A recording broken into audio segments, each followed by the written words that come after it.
হুজুর সাল্লাল্লাহু আলাইহি সাল্লাম সিদ্দিক আকবরকে নিয়ে যাইতে আরম্ভ করেছেন, যাইতে আরম্ভ করছেন। অনেক দূর গিয়ে একটা গুহা পাইছে, হেরা গুহা। কারণ ফর্সা হইয়া যাইতেছে, দেখতেছে ফর্সা হয়ে গেলে হয়তো কাফের মুশরিকরা আবার দেখতে ফেলাইব, দেখলে আবার আক্রমণ করার সম্ভাবনা আছে। এই জন্য নবীজি বলছেন, আবু বকর রে, এখন তো দেখতেছি ফর্সা হয়ে গেছে, এই যে একটা গর্ত দেখা যাচ্ছে, গর্তটা মনে হয় অনেক পুরানো একটা গর্ত। এই গর্তটার ভিতরে চলো দুইজন আমরা একটু বিশ্রাম করি, এখান থেকে পরে আবার রাত্রের বেলা আমরা সফর শুরু করব। ও আমার বাজানো, কত জায়গায় হাঁটলো, কত জায়গায় গেল, কত জায়গায় তো ভালো ভালো জায়গা ছিল, লুকানোর মতো ভালো ভালো জায়গা ছিল, কোনো জায়গায় তো লুকাইল না। আহারে এদিক দিয়া যাওয়ার সময় গর্তটা সামনে পড়ে গেল। এই গর্তটার দিকে নবীজি এই নজর পড়ছে, নজর পড়ার পরে এই গর্তের ভিতরে রেস্ট করবে, আরাম করবে, এই সিদ্ধান্ত আমার নবী নিলেন। কেন কেন নিলেন? কত কত ভালো জায়গা ছিল লুকানোর মতো, এই জায়গায় কোনো ডিস্টার্ব করার কেউ ছিল না। ওই ডিস্টার্ব করার কেউ জায়গায় কেউ করতে যে পারবে না, ওই সমস্ত জায়গাগুলোতে আমার নবী কোনোদিন রেস্টের, কোনো সময় রেস্টের কথা বলে নাই, আরামের কথা বলে নাই, এবং বিশ্রামের কথা বলে নাই, ক্লান্ত হয়ে গেছে বিশ্রামের কথা বলে নাই। কিন্তু এই জায়গায় এসে গর্তের ভিতরে কেন ক্লান্তের কথা বললেন এবং বিশ্রামের কথা বলছেন? পিছনে কারণ আসেনি, কথা কোন নাকি লিখে আছে? হ্যাঁ, হুজুর সাল্লাল্লাহু আলাইহি সাল্লাম বলছে, এ আবু বকর, এটার ভিতরে আমি ঢুকি, রাখো, তুমি ঢুকো না। বলতেছে আবু বকর বলে, ইয়া রাসূলুল্লাহ, এটা কেমনে হয়? কারণ গর্তটা ফোরানো, হিংস্র প্রাণী থাকতে পারে গো নবী, আপনি আগে যাবেন না, আমি আগে যাব গর্তটার ভিতরে। হিংস্র প্রাণী থাকলে যেন সর্বপ্রথম আঘাতটা আমাকে করে, কারণ আমি জিন্দা থাকতে আপনি নবীর ক্ষতি হইতে আমি দিব না। ঠিক নেই কর না কেন? এত বড় ক্ষতি আমি হইতে দিতে পারবো না, কারণ আমি আপনার ক্ষতি হইলে আমি বাঁচব না। বলতে আবু বকর, কি পাগলামি করতেছো? না হুজুর, এটার ভিতরে আমি আগে ঢুকমু। ভিতরে ঢুকছে, ঢুকা দেখে শুধু ময়লা আর ময়লা, মাখরের রাস, বুঝছেন নি? তিনি পরিষ্কার করতেছেন কেমনে জানেননি?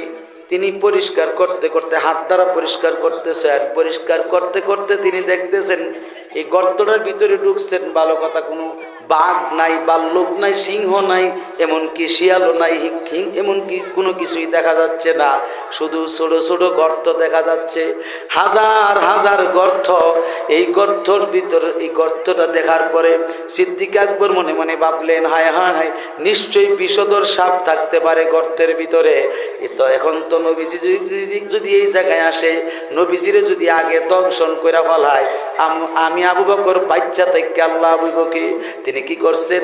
তিনি যে পাগড়ি মোবারকখানা আছেন, এটা টান দিয়া খুলছেন, খুললা টুকরা টুকরা করতে শুরু করছেন, একটা একটা করে গর্তের মুখ বন্ধ করতে লাগছে, বন্ধ করতে করতে করতে করতে করতে করতে এরপরে রুমালটা টুকরা টুকরা করছে, টুকরা টুকরা করে গর্তগুলো বন্ধ করছে। একটা গর্ত বাকি আছে, এইটা বন্ধ করতে পারতেছে না। এবার তিনি একটা বুদ্ধি খাটাইলেন, হেকমত খাটাইলেন। এই গর্তটার একটা যেহেতু আছে, এই গর্তটার ভিতরে তিনি ডান পায়ের মতান্তরে বাম পায়ের বৃদ্ধা আঙ্গুলটা ঢুকাইয়া দিছে। কি আঙ্গুল? বৃদ্ধা আঙ্গুল দিয়া ঢুকাইয়া দিয়া এইভাবে ব্লক করে রাখছে। আল্লাহু আকবার কোন। এবার তিনি ডাক দিলেন, নবীজি গো, ও গো মায়ার নবী গো, ইয়া রাসূলুল্লাহ, মেহেরবানি করে গর্তের ভিতরে প্রবেশ করো। এবার গর্তের ভিতরে নবীজি প্রবেশ করলেন। প্রবেশ করার পরে নবীজি হযরতে সিদ্দিক আকবরের ডান উরু মুবারকের উপরে নবীজি মাথা মুবারক রাখছেন, রাইকা আরাম করতেছেন, বিশ্রাম করতেছেন, চোখ মুবারক বন্ধ কইরা। খোদার কুদরত বোঝা যায় না, গর্তের মুখটাতে আইসা করতে গেছেন একটা পাথর আইসা গর্তের মুখটা অটোমেটিক বন্ধ করে দিছে। এরপরে যখন কিছু কিছু ফাঁক দেখা যায়, এই ফাঁক দেখার কারণে তিনি দেখতেছেন মাকড়সা চিনি, মাকড়সা অর্থাৎ মাকড়, আমাদের দেশে মাকড়সা চিনি। এই মাকড়সা কি করতেছে, জায়গাটারে একেবারে আন্দার করে ফেলাইতেছে। ঘর বানাইতে মনে হয় যেন 1 সেকেন্ড 30 সেকেন্ডের ভিতরে একেবারে এই গর্তের ফাঁকা জায়গাগুলো বন্ধ করে ফেলাইছে। এখানে দেখলে মনে হবে যেন অনেক পুরানা, এই দিক দিয়ে কোনো ব্যক্তি প্রবেশ করে নাই। এই গর্তের মুখটা বন্ধ হয়েছে ঠিক আছে, কিন্তু যে ফাঁক আছে ওই ফাঁকা জায়গাটা মাকড়সা বন্ধ করে দিছে। মিস্টার টিকটিকি আছে, টিকটিকি মিস্টার টিকটিকি, এই মিস্টার টিকটিকি পাশে পয়সা নমুনাগুলো দেখতেছে। এবার যখন কাফের মুশরিকরা আমার নবীজির কদম মুবারকের চিহ্ন মুবারক পাইতে খুশবু মুবারক পাইতে এই গর্তটার কাছাকাছি আসলো, সেই জায়গায় দাঁড়ায়া এদিক সেদিক ঘোরাঘুরি করতেছে। হায় খুশবুটা তো এখানেই পাওয়া যায়, অন্যদিকে তো আর পাওয়া যায় না, কোন দিকে গেল? আরে একজনে বলতেছে এটার ভিতরে গর্ত টর্ত আসেনি, এটার ভিতরে কোনো লুকাইছেনি। আরেকজনে বলতেছে কিসের গর্ত দেখোস না, মাকড়সা বাসা বান্ধা রাখছে, এখানে যদি কেউ ঢুকতো তাইলে তো মাকড়সা বাসা থাকতো না, কোনো কিছু থাকতো না। বলতেছে আসলে এটাও তো ঠিক কথা। এমনি সময় টিকটিক করে যে আওয়াজ করছে, টিকটিক ওলার কথা শুই না। কাফের মুশরিকরা বলতেছে টিকটিকি তো কইতাছে হেনি মনে হয় ঢুকছে। এবার বলতেছে না টিকটিকির কথা মানে যাবে না, কারণ টিকটিকি তো ভালো না, কারণ টিকটিকি কেমনে কথা কইব, কেমনে কথা বলবে, এটার তো আওয়াজ ওই টিকটিক, সত্য বললো টিকটিক, মিথ্যা বললো টিকটিক। কাফের মুশরিকের কথা এইভাবে বলছে না গর্তের ভিতরে ঢুকে না, চলো এখান থেকে যাও। আর সব কাফের মুশরিকরা এখান থেকে দূরে সরে গেল। তারা যার যেমনে মক্কায় ফিরে চলে গেল, নবীজিকে আর খুঁজে পাইল না। আর এই দিক দিয়ে হযরতে সিদ্দিক আকবর যেই গর্তের ভিতরে আমার নবীকে বিশ্রাম দিতেছে রে, ওই গর্তের ভিতরে একটা বিষধর সাপ ছিল। সাপটার বয়স ছিল 950 বছর আগের। কয়শো বছর আগে? 950 বছর আগের সেই সাপ। ওই সাপটার নাম হলো গুই সাপ। কি সাপ? গুই সাপ। আগের যুগের ওই গুই সাপের বিষ ছিল, এখন কেন গুই সাপের বিষ নাই? পিছনে কারণ আছে। আহারে মানুষ বুঝে না, বুঝি ওয়াজ।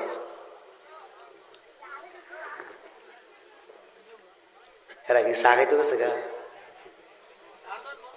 সে নিদিতাম না আল্লাহর নাম লিয়া, তা করে আল্লাহ সবাই না কথা ঠিক নি? তাড়াতাড়ি আয়ুকা সিন্নি দিয়ে দিলাম। বাবারা আমার খুব মনোযোগ। এবার সিদ্দিক আকবর বুঝতে পারতেছে না, হঠাৎ করে সাপে আমার নবীজির ঘ্রাণ পাইছে। বলেন না সুবহানাল্লাহ। আমার নবীর শরীর মুবারকের খুশবু মুবারক পাইছে। পাওয়ার পরে শব্দ চিন্তা করতেছে হায় রহমাতুল লিল আলামিন দেখি আজকে আমার গর্তে। এখন তো আমার দেখা করা প্রয়োজন। এবার গর্তটা থেকে বের হওয়ার জন্য যেই দিকে তিনি এই সাপটা মাথা ঢোকায়, গর্ত বন্ধ। শেষ পর্যন্ত ঘুরতে মানুষের পায়ের আঙ্গুল লাগছে। বলতেছে আঙ্গুল যেহেতু লাগছে, আশা করে ধাক্কা দিলে আঙ্গুল সরাইয়া নিব। এবার সাপটা 3 বার ধাক্কা দিছে। কয়বার? আটু জোরে কন্যা কয়বার? আমাদের দেশে সাপ আসেনি, সাপ বিষধর সাপ আসেনি। আপনি যদি একবার হাত দেন অথবা একবার পাও দেন, রেহাই করবনি, সঙ্গে সঙ্গে দংশন করে দিব। কিন্তু এই গুই সাপ 3 বার সিদ্দিক আকবরকে সংকেত দিছে। যেই মাত্র সংকেত দিছে, সিদ্দিক আকবর বলতেছে সাপরে তুই 1000 বার যদি আমারে সংকেত দিস আঙ্গুল সরানোর জন্য, আমার জীবন গেলেও আঙ্গুল সরাইতাম না। শেষ পর্যন্ত কুইসা আবার দেরি করে না, হযরতে সিদ্দিক আকবরের বৃদ্ধাঙ্গুলে দংশন করে দিয়েছে।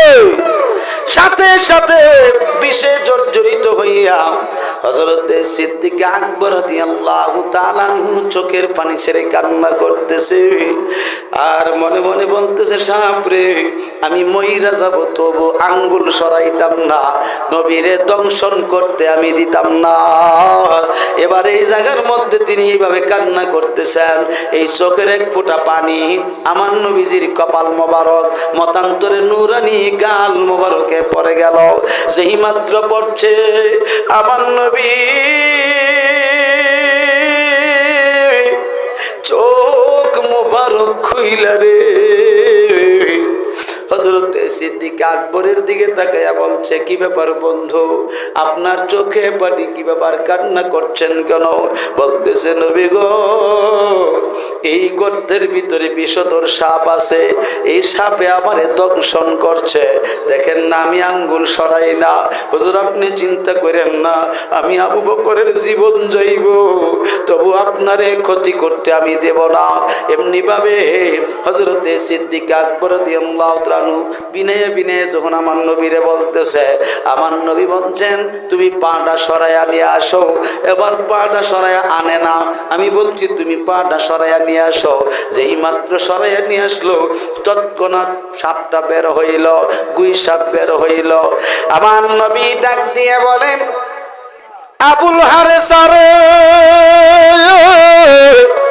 ও আবুল হারেসা, আজ থেকে 900 বছর আগে তুমি আমার একবার কষ্ট দিছো,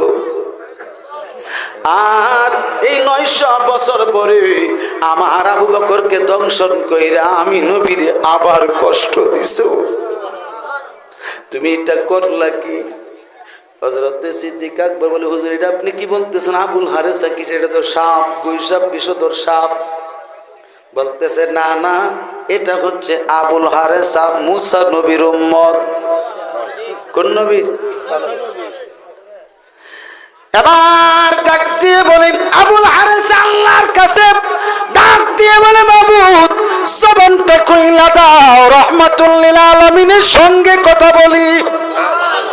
আল্লাহ জবান খুলে দিলে, যাওয়ার পরে গুইসাব বলতেছে, ইয়া রাসূলুল্লাহ আপনি কেমন করে বুঝলেন আমি আবুল হারেসা? বলতেছে, আবুল হারেসা রে, তুমি দেখো আমার পিঠের দিকে নজর করে দেখো। এবার আমার নবীজির পৃষ্ঠ মুবারকের কাপড় মুবারকটা সরাইয়া দিল। সরাইয়া দেওয়ার পরে দেখতেছে রে 70টা দাগ দেখা যায়। জোরে কন্যা কি লেগা? কয়টা দাগ? 70টা দাগ দেখা যায়। বলতেছে, হুজুর আপনার পৃষ্ঠ মুবারকে 70টা দাগ কেন? বলতেছে, আজ থেকে 900 বছর আগে তাওরাত কিতাবে তুমি পড়তা, রাত্রির বেলা পড়তে গিয়া দেখছো তোমার নবী মুসা নবীর নাম আছে 2 জায়গায়, আর আমার নাম ছিল 72 জায়গায়। তুমি তোমার নবীজির, তোমার মুসা নবীর নাম 2 জায়গায় থাকার কারণে তোমার ভিতরে অহংকার জাগ্রত হয়েছে, তাকাব্বুরি জাগ্রত হয়েছে। হামসে বড় কোন হে, আমার চাইতে বড় কারা আছে? আমার নবীর চাইতে বড় নবী কে আছে? কোন নবী কোন সময় আইব না আইব, এই ধারণা নিয়ে তুমি কি করছো? আমার নামের উপরে তুমি কলম ধরছো, কলম দিয়া তুমি কাটতে কাটতে 70টা নাম কাটছো। নামটা কাটার পরে আল্লাহ সহ্য করতে পারে নাই, আমি রসুল ঠিকই সহ্য করছি। আমি তোমারে কিছুই বলি নাই, কারো কাছে কোনো দরখাস্ত করি নাই। এই আবুল হারেসা, তুমি যে 70টা দাগ দিছো আমার 70টা নামের উপরে, এই 70টা দাগ আমার পিঠে লেগে আছে।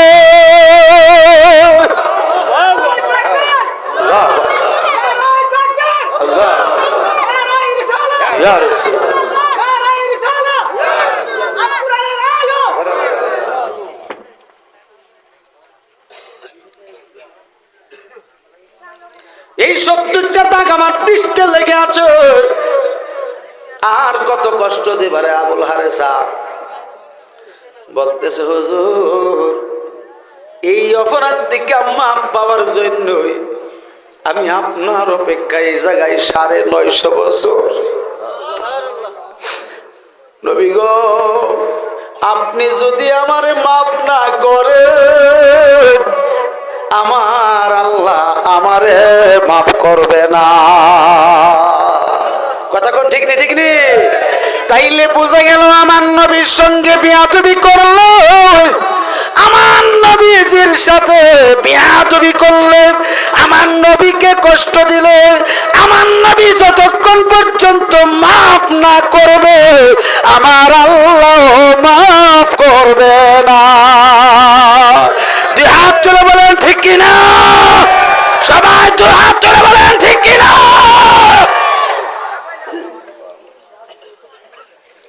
আমি নবী না চিনিলাম কি যে ভুল করিলাম, নবী না চিনিলাম কি যে ভুল করিলাম, বাসনে ঢালিলাম ঘি মনামার, মানুষ হইয়া ভবেতে আসিয়া মানুষের করিলাম কি।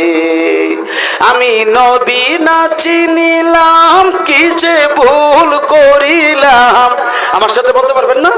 সবাই বলেন, আমি নবী না চিনিলাম কি যে ভুল করিলাম, বাসনে ঢালিলাম ঘি মনামার, মানুষ হইয়া ভবেতে আসিয়া মানুষের করিলাম কি।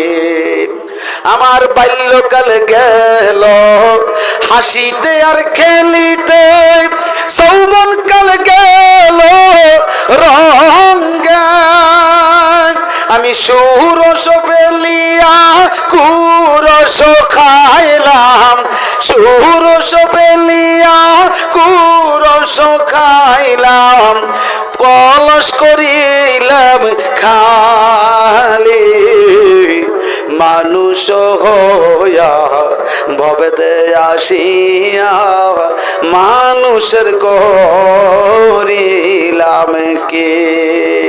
একটা জবান বন্ধ রাখবেন না, চিৎকার দিয়ে বলেন আল্লাহু আকবার। মুহাব্বতে বলেন না ইয়া রাসূলুল্লাহ, আওয়াজ করে বলেন না ইয়া ওলি আল্লাহ। বাজান কষ্ট হয়েছে নি? এবার আমার নবীজি কদম মুবারক লাগাইছে আবুল হারেসার মাথায়। কি লাগাইছে? কদম মুবারক লাগাইছে আবুল হারেসার মাথায়। সঙ্গে সঙ্গে সাপ থেকে পরিবর্তন হইয়া আবুল হারেসা হয়ে গেছে। আমরা দেশে একটা বিষয় দেখান তো দেখি, বিষধর সাপ যদি দংশন করে তাকে হসপিটালে নিতে হয়, ঠিক নেই? হসপিটালে নিয়ে তাকে বিষের ইনজেকশন দেওয়া লাগে, তাইলে বাঁচে। নতুবা অনেক সময় নিতে নিতে মানুষটা মারা যায়। আপনাদের এই কাকাইলচেওয়ার যে রাস্তাটা আছে, রাস্তাটা খুব সুন্দর একটা রাস্তা ছিল, এখন দেখতেছি রাস্তাটা অনেকটা ভেঙে গেছে, ওই যে পানি আসার কারণে। কথা ঠিক না? বাজান একটু ধৈর্য ধরেন, 1 বছর পরে হোক, 5 বছর পরে হোক, 10 বছর পরে হোক, রাস্তার কাজ হইব। চিন্তা করেন না, কষ্ট করে চলেন, ঠিক নেই? আমরা যেহেতু স্মরণ করছেন, আমরা কি কষ্ট করে আইছি না? আসছিনি। এখন আমরা যদি আসতে পারি, আপনারা তো এলাকায় এমনি তো আগের থেকেই কষ্ট করে চলেন, এত কষ্ট করে ফসলগুলো বোনান, ফসল ফলান। এই ফসল এলাকার চাউল এর ভাত খুব মজা, খুব সুস্বাদু, ঠিক নেই? আমরা সবসময় দোয়া করি, আল্লাহ এমন বৃষ্টি দিও না, এমন ঝড় তুফান দিও না, ভাটি এলাকার মানুষগুলো ফসলগুলো নষ্ট হইয়া যায়, এমন ভাবে দিও না গো আল্লাহ। সবসময় দোয়া করি, মাবুদ এই ভাটি অঞ্চলের আমার বাবা ভাইয়েরা যে ফসলগুলো করে, এমন ভাবে বৃষ্টি দিও যেন সহজভাবে ফসলের উন্নতি হয় এবং ফসলগুলো যেন শান্তিতে লইতে পারে, ঠিক নেই? এই দোয়া সব সময় করি। এই আমার ভাইয়েরা, এই রাস্তা দিয়া আবার জানে আল্লাহ কখনো নাই, এটা তো বলা যায় না, ঠিক নেই? এই জন্য বেশি কষ্ট দিতাম না রে বাবা, অল্প মাত্র আর আধা ঘন্টা কথা বলবো, আপনারা শুনবেন নি? আসেনি আসেনি? এরপরে মিলাদ শরীফ পড়ে আপনাদের খেদমতে দোয়া করব। এখন আসেন, এই যে আবুল হারেসা নবীর কাছে কালেমা পড়া মুসলমান হয়েছে, সুবহানাল্লাহ কোন গেলি গা? কয়শো বছর পর? 900 950 বছর পরে, ঠিক নি? বিয়াদবি করছে, করার পরে আল্লাহ শাস্তি দিছে, দেওয়ার পরে নবী মাফ করে দিছে, আল্লাহ মাফ করে দিছে, ঠিক কিনা? নবী মাফ না করলে আল্লাহ তাকে মাফ করবে। আমরা ডক্টর হইলে বেশি মাফ করে লিব, বড় বড় মুহাদ্দিস মুফতি হইলে মাফ করে লিব? এত সহজ না। চকচক করলেই স্বর্ণ হয় না, সিটি গোল্ডও চকচক করে, ঠিক কিনা? লাখ লাখ মানুষ হইল মনে করেন না যে বলে কামেলে মোকাম্মেল। আবু জাহেল বাহিনী লাখ লাখের উপরে আসছিল, নবীর সাহাবী ছিল অল্প। নবীর সাহাবী ছিল কি? অল্প। ভাইয়েরা আমার, খুব মনোযোগ। হযরত সিদ্দিক আকবর রাদিয়াল্লাহু তাআলা বিশেষ জর্জরিত। নবীজি কি করছেন? একটু থুতু মুবারক নবীজির আঙ্গুল মুবারকে লাগাইলেন। নবীজির আঙ্গুল মুবারকে লাগায়া যে জায়গায় দংশন করছে এই জায়গাতে একটু মালিশ করে দিলেন, সঙ্গে সঙ্গে বিষ পানি হয়ে গেছে। আর আমরা নেওন লাগে হসপিটালও, কথা ঠিক নেই? আমার নবী হসপিটালও নেওয়া লাগে নাই, নবীজি নিজেই ডাক্তারের ডাক্তার, কথা কোন ঠিক নেই? নবীজি আল্লাহর পরে নবীজি ডাক্তার। যত ডাক্তার কবিরাজ আছে নবীজির পরে, ঠিক কিনা? এই জন্য আল্লাহ 3000 রোগ সৃষ্টি করছে। কয় হাজার? 3000 রোগের ভিতরে 3000 রোগের ঔষধ আছে আমার নবীর কাছে। এর মধ্য থেকে আমার নবী কবিরাজদের কাছে দিছে 1000 রোগের ঔষধ, জোরে কন্যা সুবহানাল্লাহ। আর ওলিদের কাছে দিছে 1000 রোগের ঔষধ, জোরে কন্যা আল্লাহু আকবার। পীর মাশায়েখ আউলিয়া উলিয়া তাদের কাছে দিছে 1000 রোগের ঔষধ, আর 1000 ওষুধ দুনিয়ার জমিনের এলোপ্যাথির ডাক্তারের কাছে। বলেন আল্লাহু আকবার, মহব্বতে বলেন ইয়া রাসূলুল্লাহ। অথচ মূলত এই 3000 রোগ যে আছে, যত রোগ আছে সব রোগের ডাক্তার নবী মুহাম্মদুর রাসূলুল্লাহ সাল্লাল্লাহু তাআলা আলাইহি ওয়াসাল্লাম। জোরে জোরে কোন আল্লাহু আকবার। এখন আমার জিজ্ঞাসা, এই ঔষধগুলো কি নবীর কাছে রাখছে নাকি নবীর ওয়ারিসদেরকে পাঠা দিছে? হ্যাঁ, নবীর ওয়ারিসের কাছে বাইটটা বন্টন করে নবী দিয়ে রাখছে। এটা তো বুঝে না মানুষ। এই লাল গেঞ্জি,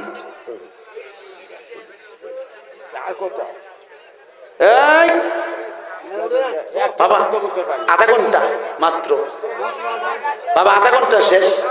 আমারও জান দিতেছে না, রাত্র বাজে 2টা, কথা ঠিক না? 12টায় বসছি, 2টা বেজে এসে না, 1.5 ঘন্টা হয়ে গেছে। কত এত সাবজেক্ট ওয়াজ করুন কেমনি? আমি যে বলছি আল্লাহর ওলিগণের কাছে, হক্কানি পীর মাশায়েখের কাছে আল্লাহর নবী বন্টন করে দিছে রোগের ওষুধগুলো। বলেন না সুবহানাল্লাহ। কারণ ফেকে আকবরে আসছে হযরতে আমির মুয়াবিয়া রাদিয়াল্লাহু তাআলা আনহু থেকে হাদিসটা বর্ণিত। তিনি বলেন, নবীজি ইরশাদ করতেছেন, ইন্নামা আনা কাসিমুন আল্লাহু ইউতি। বলেন না সুবহানাল্লাহ। আল্লাহ আমাকে দেয়, আমি নবী বন্টন করে দেই। যারে খুশি তারে দেই, আর যারে খুশি না তাকে দেই না। এই বন্টনের মধ্যে 2টা ভাগ আছে, একটা হলো দুনিয়া ও আখিরাত, আরেকটা হলো শুধু দুনিয়া। কথা বুঝেন না মা? আরেকটা হলো কি শুধু দুনিয়া। এই জন্য আল্লাহর নবী যাকে শুধু দুনিয়া দেওয়ার দুনিয়াই দিছে, আর যাকে ইহকাল এবং পরকাল দেওয়ার তাকে ইহকাল পরকাল দিছে। জোরে কোন সুবহানাল্লাহ। এদের মধ্যে আছে হুজুর গাউসে পাক। কোন পাক? গাউসে পাক, গাউসে সাকালাইন, যিনি জিন জাতিরও গাউস ছিলেন, মানব জাতিরও গাউস। হুজুর গাউসে পাক রাদিয়াল্লাহু তাআলা আনহু, তিনির কত সম্মান, তিনির কত ইজ্জত মর্যাদা। ও আমার বাবারা, কিতাবের নাম বাহাজাতুল আসরার। এই কিতাবটা লিখেছেন আল্লামা মোল্লা নুরউদ্দিন রহমাতুল্লাহ আলাইহি। তিনি ছিলেন গাউসে পাকের দরবারের খাদেম। তিনি গাউসে পাকের অবস্থা, হাল, হকিকত তিনি সবকিছু মোটামুটি খাদেম হইয়া দেখছেন, দেখতেও সক্ষম হয়েছেন। তিনি লিখতেছেন, হুজুর গাউসে পাক আমার আল্লাহ পাকের এত কাছাকাছি।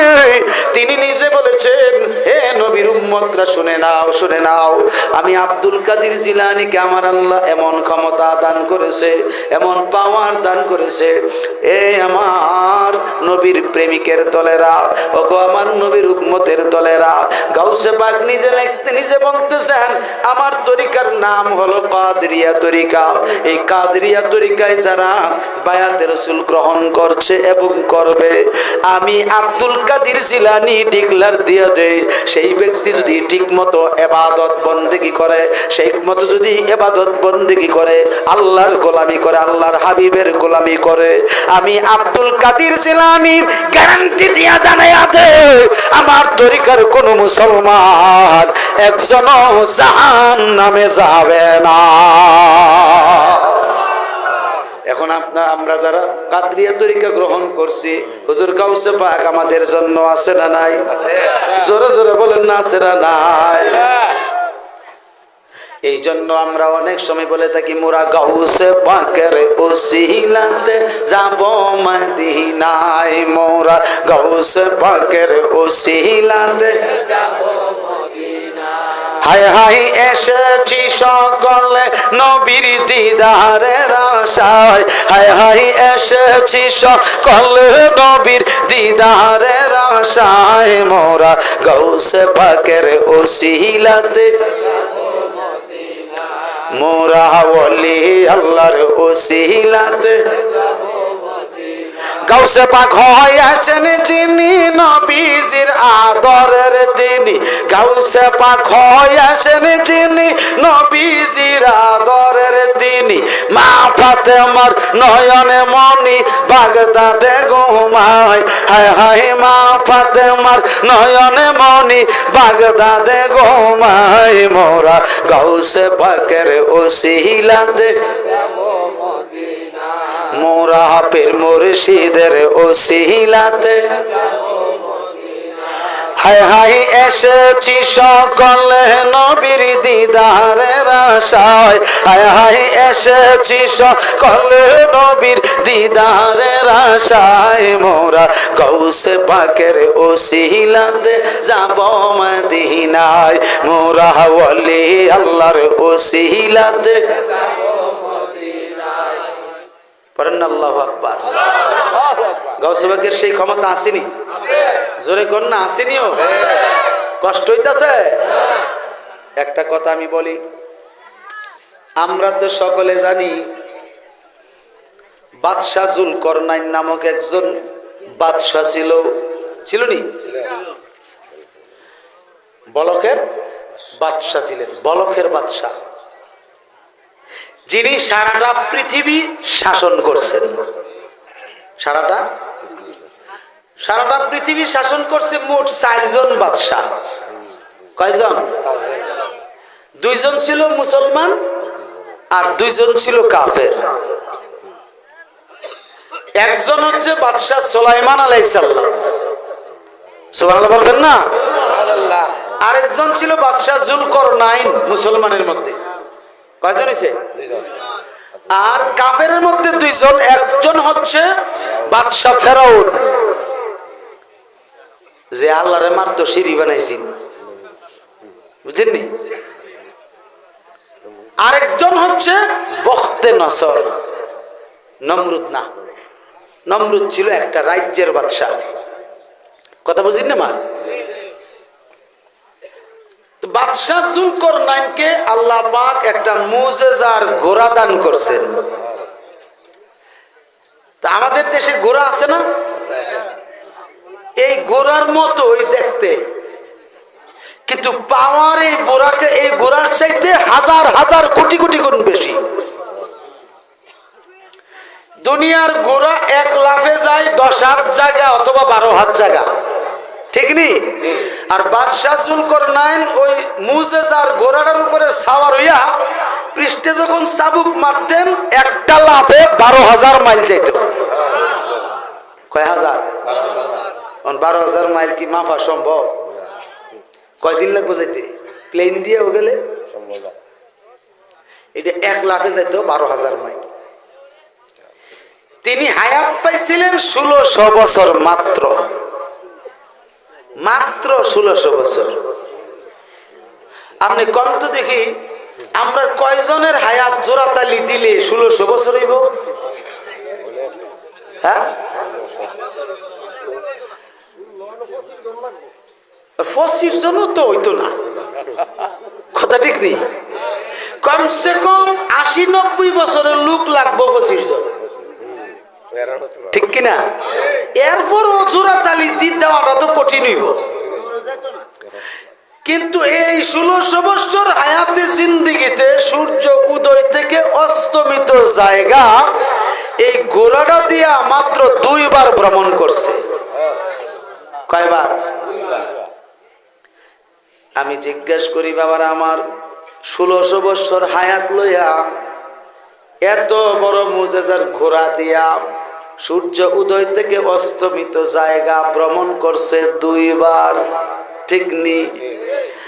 কিন্তু আমার গাউসে পাক বলেন, নবীর উম্মত শুনে নাও,